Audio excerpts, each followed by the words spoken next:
डाव्या बाजूला झुकलेली अथवा सरळ, डोळे पूर्णपणे बंद आणि संपूर्ण शरीर जसं आपण आईच्या मांडीवर पहरतो तशी धरती माता आपली आई आहे आणि तिच्या मांडीवर आपण पहरलो आहोत असा भास आपल्या मनामध्ये तयार करायचा आहे आणि पूर्ण शरीर स्थिर सोडायचंय. शांत शांत.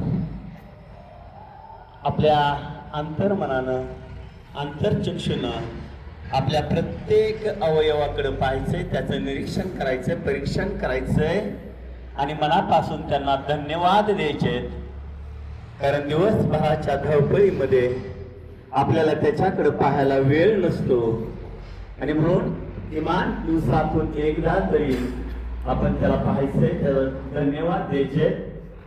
प्रथम पायाची बोटे, त्यानंतर टचा, त्यानंतर नडगी, पिंढऱ्या, गुडघा, लवणी, मांड्या,